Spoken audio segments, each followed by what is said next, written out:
Study IQ IAS, अब तैयारी हुई अफोर्डेबल।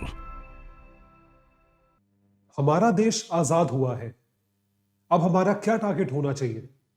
गरीबी बहुत ज्यादा है, डेवलपमेंट बिल्कुल नहीं है, तो हमें क्या करना चाहिए? नेहरू जी ने क्या करा? फोकस करा ग्रोथ पे, ताकि क्या चीज कम हो सके, पॉवर्टी रिड्यूस हो सके, गरीबी कम हो सके। लेकिन अगर वो चीज काउंटर एक्ट कर जाए, यानी कि ग्रोथ की वजह से पॉवर्टी रिड्यूस ना हो बल्कि और बढ़ जाए, इसी सवाल का जवाब जानेंगे आज के इस वीडियो में। बहुत ही इंटरेस्टिंग टॉपिक है कि क्या ग्रोथ जो है वो लेबर इंटेंसिव होनी चाहिए या कैपिटल इंटेंसिव होनी चाहिए, किस तरह की ग्रोथ हमें देखनी है और किस तरह की ग्रोथ भारत ने देखी है सिंस इंडिपेंडेंस टिल नाउ।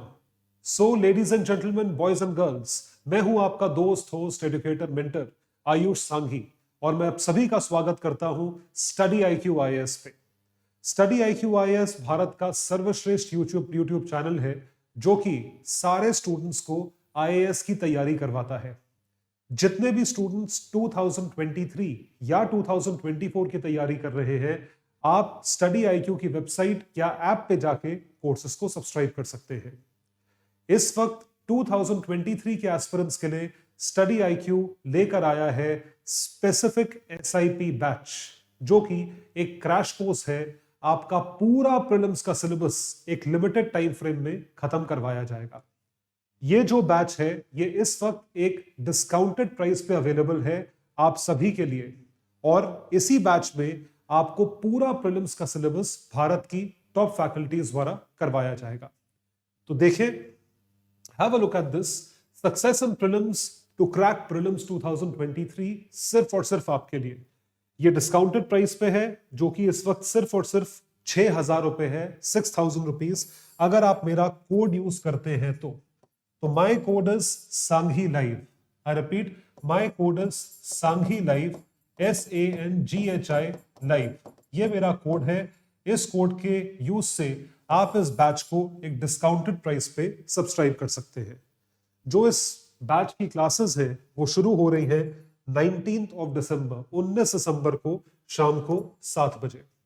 तो इसमें पॉलिटी, इकोनॉमी, ज्योग्राफी जैसे सारे pillars, science and technology, environment and ecology, सारे पिलर्स आपको खत्म करवाए जाएंगे। They would be done with you. Students जब मेरे क्लासेस की PDFs डिमांड करते हैं, मुझे बहुत अच्छा लगता है। इस वजह से मैंने सारी की सारी PDFs अपने टेलीग्राम हैंडल पे डाल रखी हैं। टेलीग्राम हैंडल का जो ID है that is Ayush Sanghi's IAS academy, जो आप यहाँ पे देख पा रहे हैं। इसको आप सर्च करें टेलीग्राम पे, और इसके थ्रू आप सारी PDFs और उसके साथ साथ और भी कई एडिशनल चीजें, एडिशनल इंफॉर्मेशन को डाउनलोड कर पाएंगे या एक्सेस कर पाएंगे। इसके साथ साथ आप मुझसे जुड़ सकते हैं मेरे इंस्टा हैंडल पे और मेरे ट्विटर हैंडल पे, जो कि मेरे नाम से है आयुष सांघी। ये मेरा नाम है, ये मेरा इंस्टा हैंडल है और ये मेरा ट्विटर हैंडल है। तो आइए देखें क्या कश्मकश में हमारी जिंदगी थी या हमारा देश था इंडिपेंडेंस के आगे, और हम क्या सवाल पूछते हैं आज भी और क्या सवाल पूछा होगा हमने तब भी। बात हो रही है ग्रोथ की। India is the fastest growing economy, India is the 5th largest economy. Growth की तरफ जा रहे हैं, we are moving towards growth. तो अब इस ग्रोथ का फायदा क्या सबको मिलता है? क्या ग्रोथ का फायदा एक गरीब आदमी को मिल रहा है जिसके पास खाने को रोटी नहीं है, या जिसके पास पहनने को कपड़ा नहीं है, या जिसके पास रहने के लिए घर नहीं है? क्या इन सबको फायदा प्राप्त है? तो does growth lead to inclusion?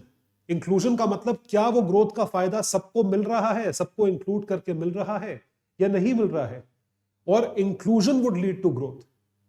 तो ये जो इंटरडिपेंडेंस है दोनों टर्म्स के बीच में, ग्रोथ और इंक्लूजन, इस सवाल का जवाब क्या है? So what would have been better for India? क्या भारत के लिए इंक्लूजन ठीक होता या भारत के लिए ग्रोथ ठीक होती? क्या इंक्लूजन एक इंस्ट्रूमेंट है ग्रोथ के लिए, या वाइसी वर्सा ग्रोथ एक इंस्ट्रूमेंट है इंक्लूजन के लिए? तो पोस्ट इंडिपेंडेंस नेहरू जी ने फोकस करा ग्रोथ के ऊपर। He focused on growth. He said कि हमें ग्रो करना है। क्यों ग्रो करना है? क्योंकि ग्रोथ के जो बेनिफिट्स हैं वो automatically bottom of the pyramid, जो सबसे नीचे स्तर पे आते हैं, उन तक ऑटोमेटिकली ट्रिकल डाउन करेंगे। they would percolate down to the lowest level person. ऐसा उनका मानना था। लेकिन ये जो स्ट्रैटेजी थी, growth would lead to poverty reduction, ये गलत थी। ये एक फेल्ड स्ट्रैटेजी है। तो इस स्ट्रैटेजी के फेलियर से हमने क्या सीखा और हमने आज तक क्या अडॉप्ट करा? And this was the time when the question of whether growth leads to inclusion, क्या ग्रोथ की वजह से इंक्लूजन होता है? मतलब बड़े बड़े लोग तो इंक्लूड हो जाते हैं, सरकारें भी इंक्लूड हो जाती हैं, लेकिन क्या गरीब, the poorest person, would that be included? And hence reduction in poverty was hotly debated in India. कि पॉवर्टी तो खत्म हुई नहीं, आपने जितना लिमिटेड पैसा था पोस्ट इंडिपेंडेंस, वो आपने किसकी तरफ लगा दिया? आपने ग्रोथ की तरफ लगा दिया। You invested that money towards growth. तो इसका ये निष्कर्ष निकाला गया, इसका ये जो है कंक्लूजन निकाला गया कि अगर ग्रोथ ज्यादा ना हो, अगर ग्रोथ डिसेंट भी हो, तब भी पॉवर्टी रिडक्शन होता है। ग्रोथ बहुत ज्यादा होना पॉवर्टी रिडक्शन का कोई कोरिलेशन नहीं है। There is no correlation. Once a change of strategy began to deliver decent, even if not spectacular levels of growth, decent level of growth है, मतलब जो ग्रोथ का ग्राफ है वो हमारा ग्राफ मान लीजिए ऐसा ना हो के ऐसा है, it is rising like this, तब भी क्या होगा? इंक्लूजन फॉलो होगा और पॉवर्टी रिडक्शन होगा। ये चीज कंक्लूजन निकाली गई 10-15 साल के बाद, जब इंडिपेंडेंस मिली, 5 ईयर प्लान्स आए उसके बाद। So it was not that growth had failed to produce inclusion, but growth हुई नहीं, मतलब ग्रोथ जो है वो मटेरियलाइज नहीं हुई, या उस तरीके से मटेरियलाइज नहीं हुई जो आप चाहते थे। तो इस वजह से Nehruvian era of growth was a failed model, उसे एक फेल्ड मॉडल कहा जाता है। तो जैसा आप देख सकते हैं, one hand growth raised incomes of people, भाई कुछ लोगों की तो इनकम बढ़ी होगी, जो शायद पढ़े लिखे लोग हों, तब के सर्विस सेक्टर के लोग हों, तब की इंडस्ट्रीज में काम करने वाले लोग हों, लेबर क्लास हो, वो लोग ग्रो करे होंगे, सर्विस सेक्टर वाले ग्रो करे होंगे, तो उन सब की तो इनकम हुई। और उसके साथ साथ जो लेबर क्लास है उनकी वेजेस भी बढ़ी। On the other hand it placed larger volumes of revenues in the hands of government. सरकारों के हाथ में रेवेन्यू किस रूप में गया? टैक्सेशन के रूप में गया। भाई अगर इकोनॉमी ग्रो कर रही है, इसका मतलब कोई तो कमा रहा होगा, चाहे टॉप 5% लोग कमा रहे हैं या टॉप 1% लोग कमा रहे हैं, तो जो भी टॉप 1% लोग कमाएंगे उसके नाम का टैक्स तो है वो सरकार के पास तो जाएगा। सो गवर्नमेंट का रेवेन्यू बढ़ा, यस। क्या कुछ हद तक ग्रो हुई इकोनॉमी? यस। क्या उसकी वजह से कुछ एम्प्लॉयमेंट क्रिएट हुई? यस। लेकिन majority people, they remained below the poverty line. They were not included in this growth. वो उस ग्रोथ में इंक्लूड नहीं हुए। So allowing it to launch its anti-poverty measures. भाई ग्रोथ हुई, सरकार के पास टैक्सेशन रेवेन्यू आया, तो अब सरकार को फिर भी दिख रहा है गरीबी है, तो सरकार क्या करेगी? इसको क्या कहा जाता है? इसको कहा जाता है redistribution strategy. I repeat, this is termed as redistribution strategy. इसे मैं रॉबिनहुड अप्रोच के नाम से बताता हूं। रॉबिनहुड अप्रोच का मतलब है अमीरों से लो और गरीबों को दो, यानी कि अमीरों से टैक्स के रूप में लो और आप गरीबों में सब्सिडीज के रूप में बांटिए, पॉलिसीज के रूप में बांटिए, प्रोग्राम्स के रूप में बांटिए। एंटी पॉवर्टी प्रोग्राम्स या पॉवर्टी एलिविएशन मेजर्स, गरीबी को हटाने के लिए क्या क्या मेजर्स लिए गए हैं। So redistribution offered the only avenue of poverty. सिर्फ और सिर्फ ये था, मतलब ये नहीं कि उस गरीब को नौकरी मिल रही है, गरीब के लिए पॉवर्टी एलिविएशन प्रोग्राम है, फ्री खाना, फ्री बिजली, फ्री घर, फ्री ये, फ्री वो। उस तरीके से एक टेंडेंसी आ गई। The entire cottage industry emerged under the self-congratulatory title of New Economics, which argued that redistribution से ही काम चलेगा, गरीबी ऐसे नहीं हटेगी, आपको रीडिस्ट्रीब्यूट करना पड़ेगा, ऐसा निष्कर्ष निकला। This was the solution. तो नेहरूवियन एरा में जब ग्रोथ पे फोकस था, तो उसमें ग्रोथ के लिए नेहरू जी ने क्या करा? What did he do? The entire focus has to be or has to focus on something. किसी चीज पे फोकस करना पड़ेगा। वो फोकस किस चीज पे था? Was that focus on? There were only two things. सिर्फ दो चीजें थी तब। एक, जो चीज हमारे पास भारत में एक इंडिपेंडेंट स्वतंत्र भारत में अबंडेंस में अवेलेबल थी, वो क्या थी? Labour, human capital. और दूसरा जो रिसोर्स था जो बहुत ही स्केर्स, शॉर्टेज में था, जिसकी किल्लत थी, वो था पैसा, capital. So the Nehruvian era, was it focused on capital intensive industries और लेबर इंटेंसिव इंडस्ट्रीज? क्या कैपिटल इंटेंसिव चीजें थी या लेबर इंटेंसिव थी? Question mark. Capital intensive not labour intensive. हमने फोकस किस पे करा? कैपिटल इंटेंसिव पे। लेबर इंटेंसिव का मतलब क्या होता है? अब देखिए ये थोड़ा कंट्रोवर्शियल है, आप बोलेंगे कि नहीं भाई नेहरू तो सोशलिस्ट थे। बिल्कुल थे। Nehru was a socialist. He believed in socialism. He was inspired by Russia. He was inspired by the socialist ideology. I won't say Marxist ideology, but still the concept of socialism, which is why इतने poverty alleviation programs, distribution programs थे. ये बिल्कुल सही सोच रहे हैं आप. लेकिन इसके साथ साथ लेबर इंटेंसिव का मतलब जानना जरूरी है. लेबर इंटेंसिव का मतलब ये नहीं है कि आपने गरीबों के लिए कुछ किया. लेबर इंटेंसिव का मतलब ये है कि आपने उनको एम्पावर करा. एम्पावर कैसे करा? जब आपने उनको mainstream skill development sector में लिया कि लेबर को आपने ट्रेन करा. That is called as labour intensive. Investment in human capital वो चीज नहीं करी. So it refers to amount spent on training, skilling to labour so as to increase the efficiency of labor, which will ultimately result in the increased production. कि production बढ़ेगा इससे, क्योंकि आपने labour में इन्वेस्ट करा है, लेबर आके आपको काम करके देगा. Whereas कैपिटल इंटेंसिव का मतलब क्या होता है कि आपने मशीनरी, बड़ी बड़ी फैक्ट्रीज, इंडस्ट्रीज ये बनाई, इंक्रीज जो कि आपका रेवेन्यू और प्रॉफिट बढ़ाए. तो अमाउंट ऑफ कैपिटल इन्वेस्टेड, कि पैसा इन्वेस्ट करो मशीनरी में और इन सब चीजों में, मॉडर्नाइजेशन में. तो instead of capital, instead of labour intensive, what was focused upon was capital intensive. तो जो चीज अबंडेंस में थी, under Nehru, India adopted a development strategy that was centered on the not on the utilization of its abundant resource, जो कि labour है, but scarce resource, capital. सवाल उठता है क्यों? भाई आपने इन्वेस्ट करा, चलो ठीक है करा, कुछ सोच के करा होगा ना. आप इतना बड़ा नेशन गवर्न कर रहे हो, तब भी one of the most populated countries थी. तो क्या था? क्यों? जब पता है कि कैपिटल है ही नहीं हमारे पास, जब पता है कि लेबर बहुत ज्यादा है, तो फिर भी लेबर छोड़ के कैपिटल. वो इसलिए क्योंकि उस टाइम पे सेविंग्स का जो रेशो था वो बहुत कम था. भाई कहां से आप ये सब चीजें कर पाओगे?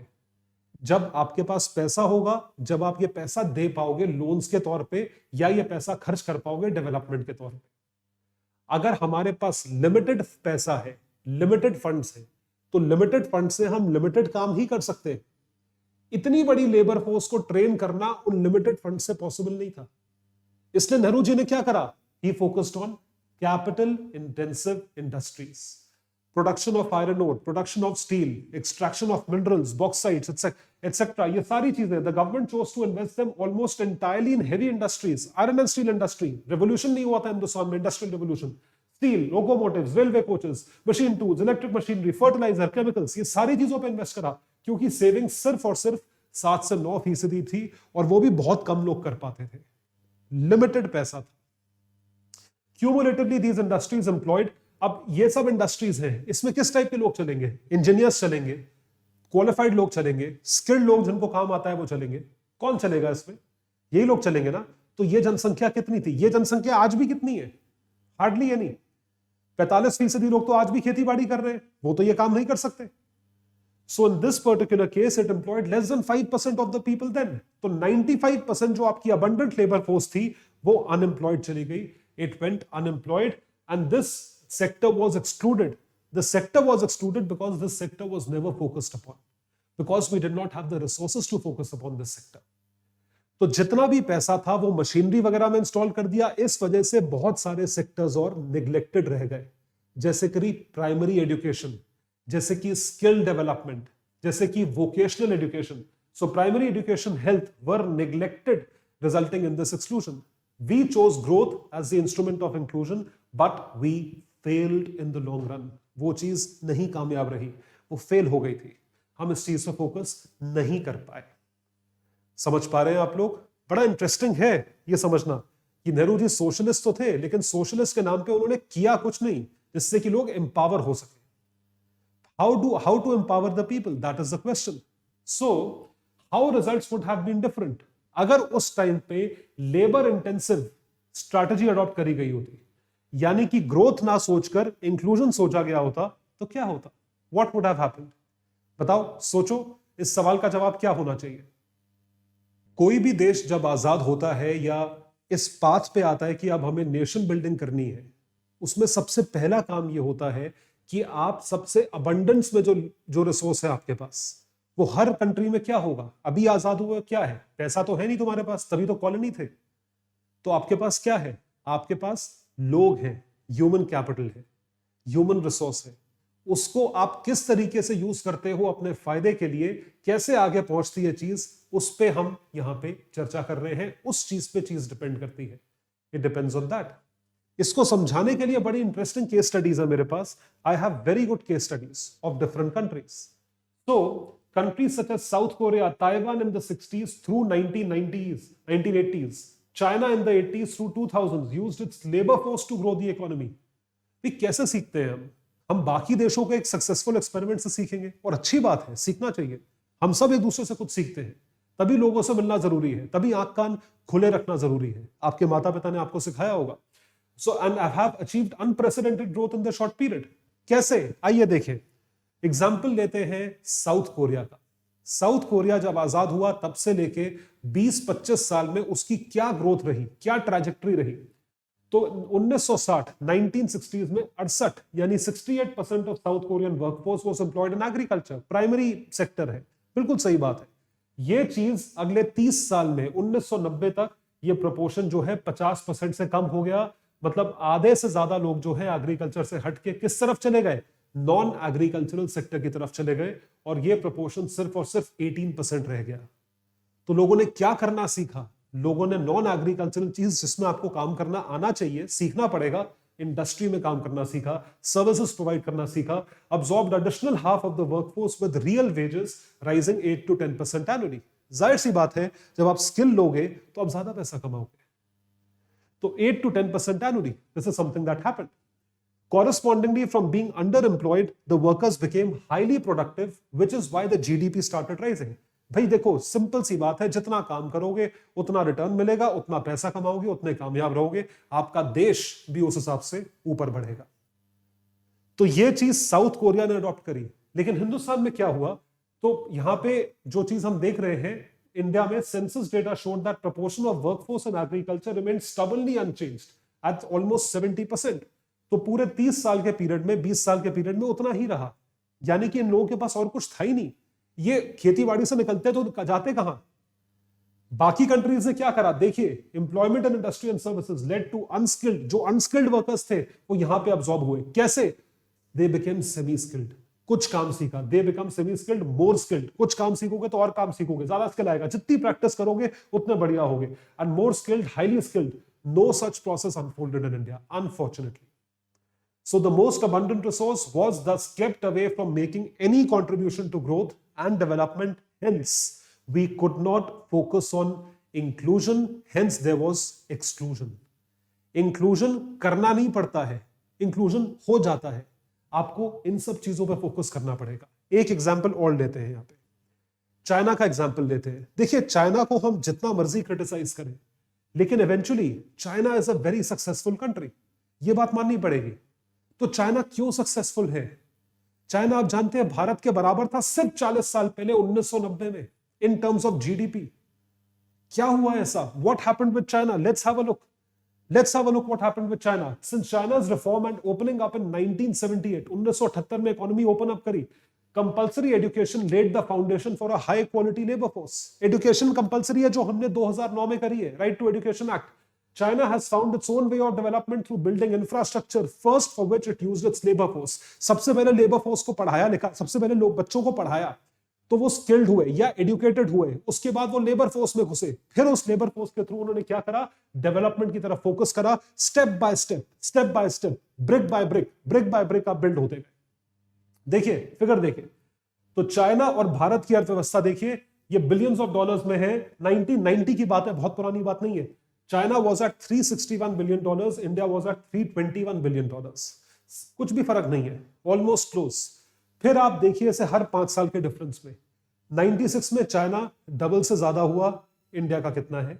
2002 में चाइना फिर ऑलमोस्ट डबल हुआ, देखिए इंडिया कहां है? 2008 में ट्रिपल हुआ, देखिए इंडिया कहां है? और 2020 में कोविड के ईयर में हमारी इकोनॉमी कितनी थी? और देखिए चाइना कहां पहुंच गया। आप देख सकते हैं ट्रैजेक्टरी सामने है, रिजल्ट बोलता है, नंबर्स बोलते हैं, फिगर्स बोलती है, इसमें कोई कुछ करने की जरूरत नहीं है। सो क्रिटिसाइज करने से पहले हमें खुद झांक के देखना चाहिए कि हमने क्या एफर्ट्स करे हैं, what efforts have been done by us. क्या हमने लेबर फोर्स को पहले, क्या हमने बच्चों को पढ़ाने की कोशिश करी, क्या हमने उनको स्किल करने की कोशिश करी। So for instances as per the employment unemployment survey, the proportion of workforce in agriculture fell from 58.5%, Bharat की बात हो रही है, to 48.9% in 2011-12।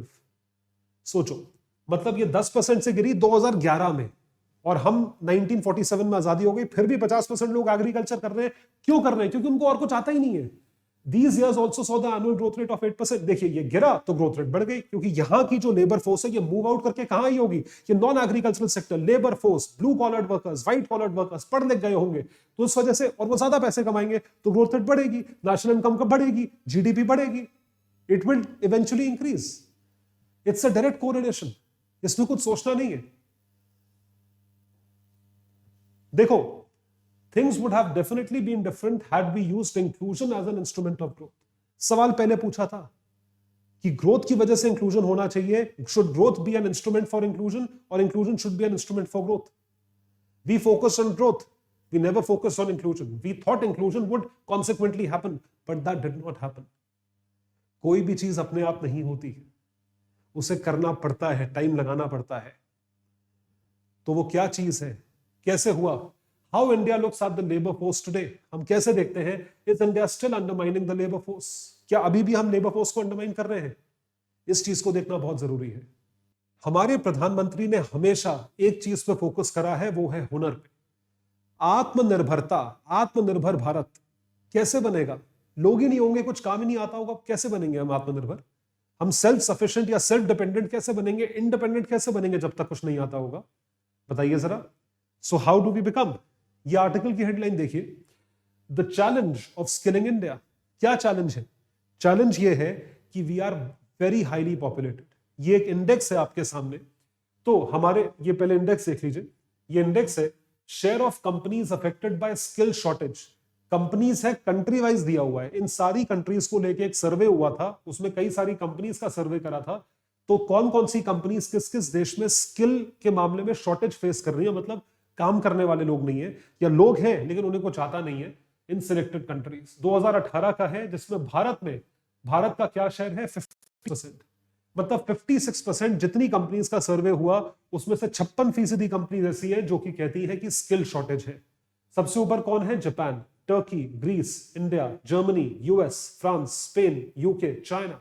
आप देख सकते हैं चाइना कितने लोअर स्टेज पे है। सो यहां पे एक बहुत इंपॉर्टेंट स्टेटमेंट आता है, that skilled workforce for achieving the goal of becoming आत्मनिर्भर। और ये सिर्फ उन इंडिविजुअल्स के लिए है या देशों के लिए जो ग्रो करेंगे, और ये ग्रो तभी करेंगे जब वो स्किल्ड होंगे। तो क्योंकि इस चीज पे इतना ज्यादा फोकस है, इस वजह से क्या किया गया? इस वजह से इसका सोल्यूशन निकाला गया, और वो सोल्यूशन क्या है? सोल्यूशन ये है, skill India mission.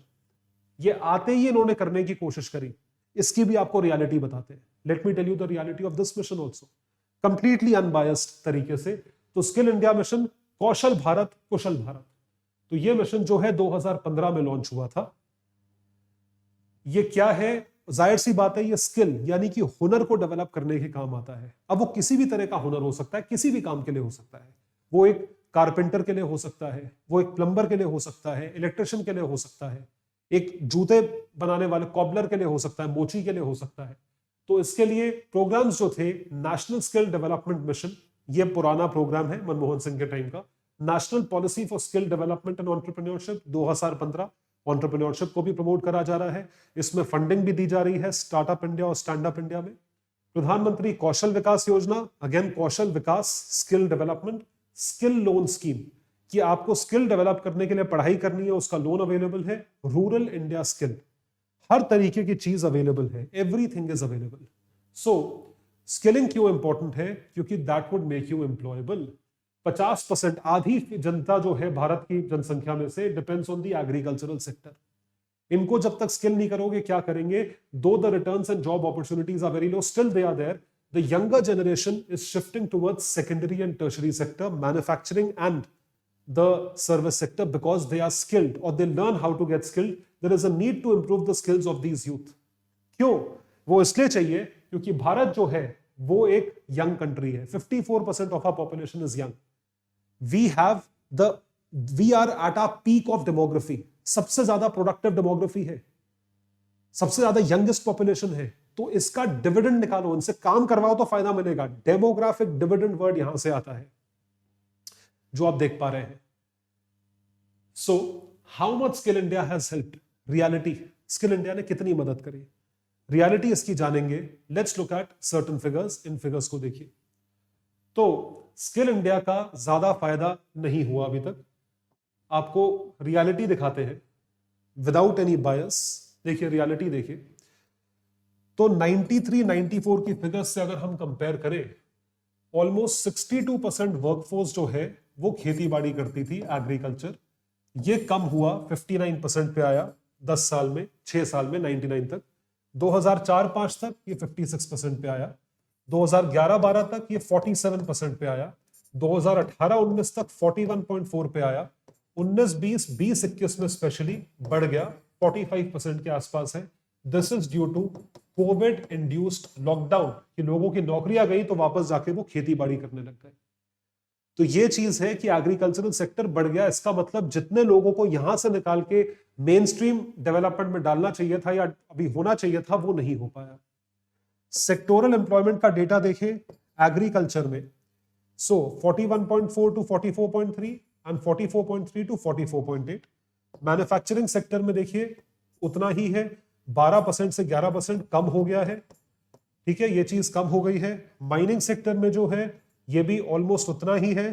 Construction sector में बड़ा है, 11.7 टू 12.4, बहुत अच्छी बात है. सर्विस सेक्टर में तकरीबन उतना ही है, 1% कम है. और यूटिलिटीज में भी उतना ही है. It is almost that much. तो कहने का मतलब है यहां पे चेंजेस अगर कम है तो जाहिर सी बात है लोग क्या कर रहे होंगे, खेती बाड़ी कर रहे होंगे. So those moving out of farms are working more in construction sites and informal economy than in factories. क्योंकि ये भी दिहाड़ी वाले ही मजदूर हो गए. Though structural transformation would involve the transfer of labor from farming to sectors, यानी कि आप पूरे इकोनॉमी के स्ट्रक्चर को ट्रांसफॉर्म करें, particularly manufacturing and the modern service sector. इसके लिए स्किल की जरूरत है. तो ये जो है ये पूरा का पूरा स्ट्रक्चर तब रिफॉर्म होगा अगर स्किल इंडिया जो है वो एक कामयाब मिशन की तरह देखा जाएगा. तो यहां पे जो भी चीजें हमने देखी उसके बेसिस पे एक एक्शन प्लान है जो कि हमारे एक मंत्री ने, कैबिनेट मिनिस्टर ने इंट्रोड्यूस करा है या इसके बारे में बोला. ये सोल्यूशन है और ये सभी आपके एग्जाम्स में काम आएगा. ये क्या सोल्यूशन है देखिए. crores of jobs can be created in labor intensive sectors जैसे कि textile, plastic, footwear, auto components, sports goods, agriculture and food processing. क्या इसके लिए एक्शन प्लान है? ये देखो 3 point action plan, very very important. Problem मत बताओ, सोल्यूशन बताओ. सोल्यूशन क्या है? The solution is that we have to focus on big companies to integrate MSMEs and ensure timely payments. अगर एमएसएमईज को टाइम पे पेमेंट्स मिले तो ये सेक्टर बहुत बड़े स्तर को एम्प्लॉयमेंट दे सकता है. अभी भी दे रखा है, तकरीबन 10 करोड़ के आसपास एमएसएमईज में लोग एम्प्लॉयड हैं. There are 58 million MSMEs. 5 crore 80 lakh MSMEs हैं अभी. मतलब 5 करोड़ छोटे स्तर पे इंडस्ट्री है, 5 करोड़ 80 लाख. अगर एक इंडस्ट्री ऑन एन एवरेज 2 लोगों को भी एम्प्लॉय करती है तो भी 11-12 करोड़ की एम्प्लॉयमेंट होती है. तो अगर आप चाहते हैं ये सेक्टर सस्टेन करे और ग्रो करे, आप इनको टाइम पे पेमेंट दें और इनसे काम निकलवाएं. एमएसएमई सेक्टर को इग्नोर ना करें. इसके लिए एक ऑलरेडी इनिशिएटिव लिया जा चुका है मुद्रा बैंक का, इफेक्टिव क्रेडिट का. So first action plan, first solution. Second, in domestic manufacturing आप सपोर्ट करो. तो इसमें एमएसएमई सेक्टर और इंडियन कंपनीज ऑटोमेटिकली सपोर्ट हो जाएंगे. जब यहां बनाओगे तो यहां के लोग एम्प्लॉय करोगे, यहां के लोग एम्प्लॉय करोगे तो एम्प्लॉयमेंट बढ़ेगा. वो लेबर क्लास होगी, वो एग्रीकल्चर छोड़ के आएगी. And third is young minds को ट्रेन करो. ये तो खैर है ही, इतना बड़ा डेमोग्राफिक है, डेमोग्राफी डिविडेंड है, उसको आप यूज करें, इतने बड़े यूथ को यूज करें. ये सारी की सारी चीजें सॉल्यूशंस हैं जिससे आपका आंसर बहुत अच्छा हो जाएगा. It would be better. So labour intensive या कैपिटल इंटेंसिव की तरफ फोकस होना ये बात की गारंटी नहीं है कि आप इंक्लूजन कर पाएंगे. इंक्लूजन होने के लिए focus has to be on inclusion. Inclusion होने के लिए focus cannot be on growth. This is the standpoint. तो जो चीज पहले नहीं हुई ठीक है, उसे छोड़ देते हैं। अब हमारा जो फोकस होना चाहिए फ्यूचर लीडर्स का, बिल्डर्स का, वो ये है कि अब हम फोकस करें उन चीजों पे जो कि हमें ग्रोथ दिखाती हैं, दैट शो ग्रोथ, और जो कि हमें सब कुछ इंक्लूड करके आगे लेकर चलते हैं। अगर if you have to go far और if you have to go a long way, then you have to bring everyone together, ऐसा रतन टाटा साहब कहते हैं। If you have to go fast, you can go alone. If you have to go far, then you have to take everyone together. यही इसका conclusion है। तो आप ये जो पीडीएफ देख रहे हैं, ये पीडीएफ डाउनलोडेबल है मेरे टेलीग्राम हैंडल से। टेलीग्राम हैंडल पे आप वेब पे जाके /सांघी टाइप करेंगे तो मेरा ब्रॉडकास्ट चैनल आएगा, वहां पे ये सारी पीडीएफ्स आपको मिल जाएंगी। So thank you so much everyone, take care, all the best. Study IQ IAS, अब तैयारी हुई अफोर्डेबल।